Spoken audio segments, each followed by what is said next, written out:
Merry Christmas, Life Assembly Church, from all of us to you. And I pray that you are blessed and this day is everything that you dreamed it would be. You dreamed it would be. This is magic. Merry Christmas. Merry Christmas to Life Assembly. Merry Christmas, Life Assembly Church. Merry Christmas. You got him over there. Merry Christmas. I have the honor and privilege to be the first to wish you all a Merry Christmas. What?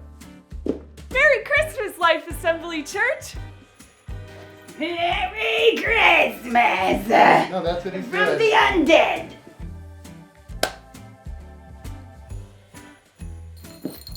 Happy birthday, baby Jesus. Oh wait, let's do a song like we do in the restaurant. Christmas Dad Jokes with Pastor Mary Beth. Andrew, have you ever wondered how the elves clean Santa's sleigh? I have not considered that thought, no. Well, I think they use a Santitizer. Close. That was good. That was good. That was Why are Christmas trees so bad at knitting? Because they don't have any arms? No, they keep dropping their needles. What did the wise men say when they offered up their gifts of gold and frankincense? I don't know. What do they say? There's myrrh. Like there's more? Wait, there's myrrh. There's myrrh. What month do you think the Christmas tree hates greatly? I have no idea. September!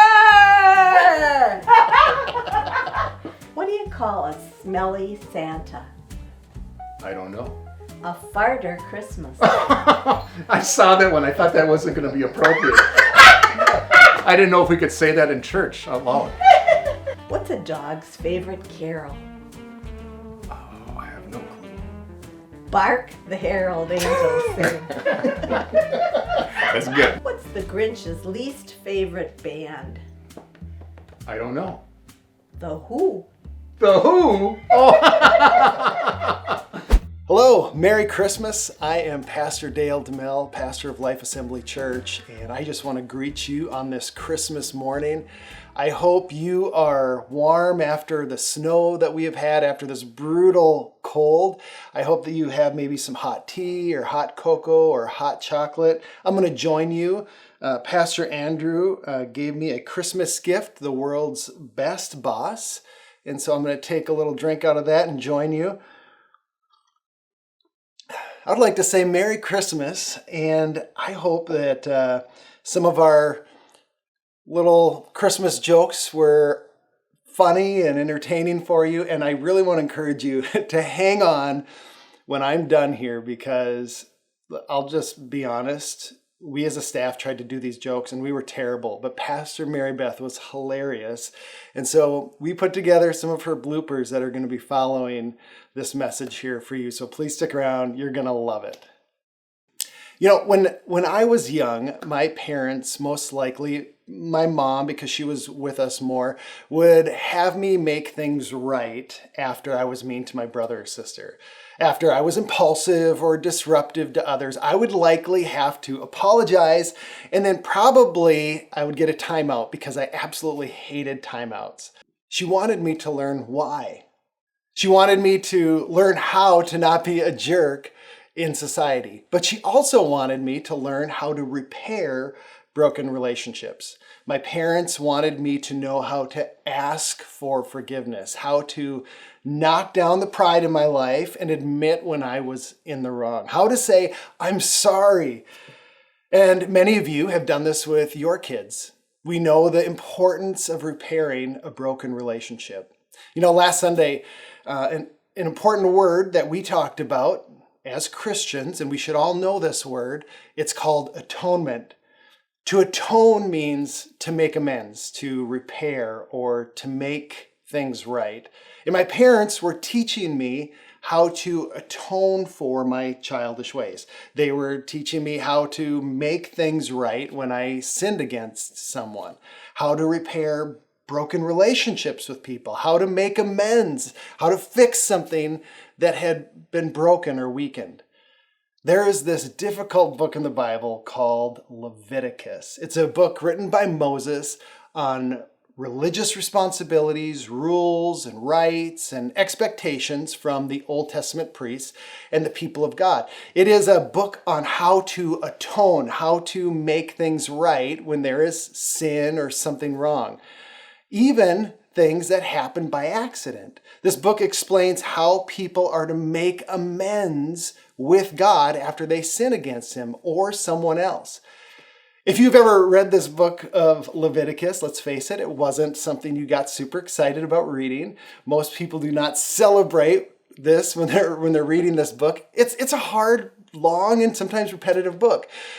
For some unknown reason this year, I've been reading it alongside Matthew during this Christmas season. I have been seeing Christmas through a new lens, through new eyes.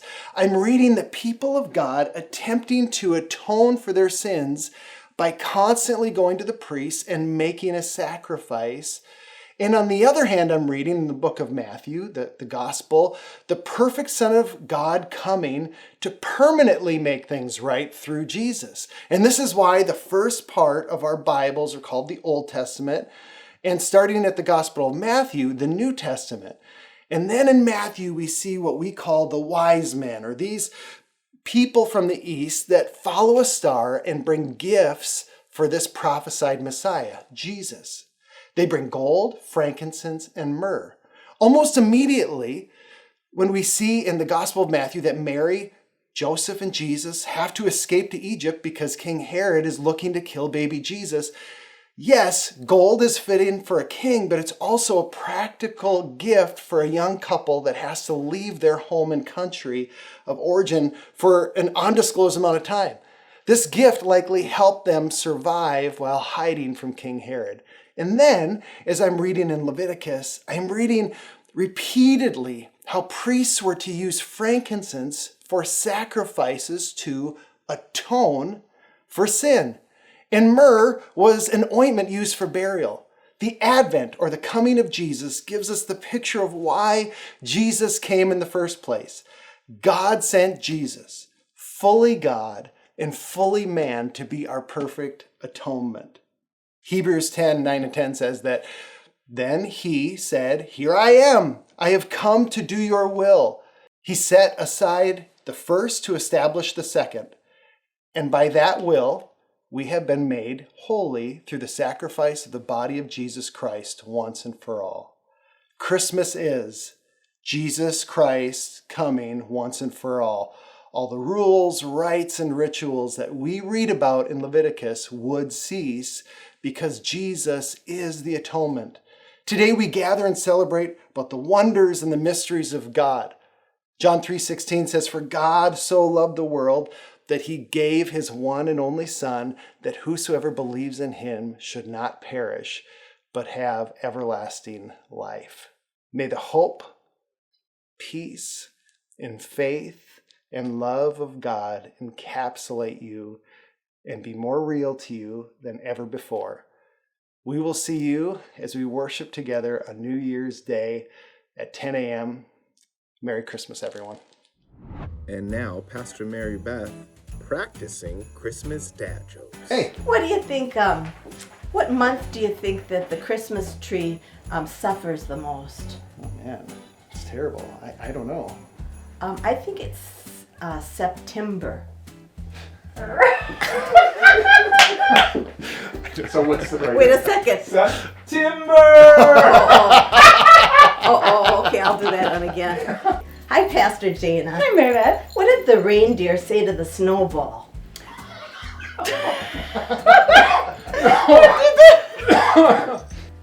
Andrew, what do you Yes. call a kid that doesn't believe in Santa Claus?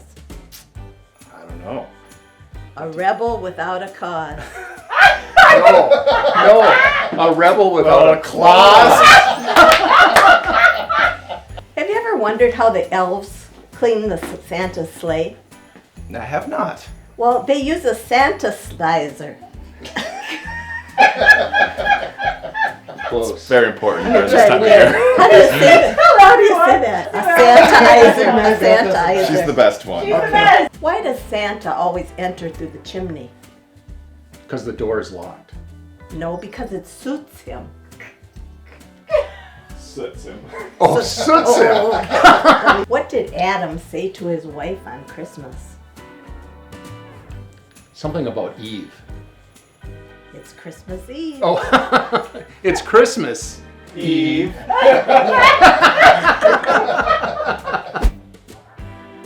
Merry Christmas. That's a video. I was not expecting that.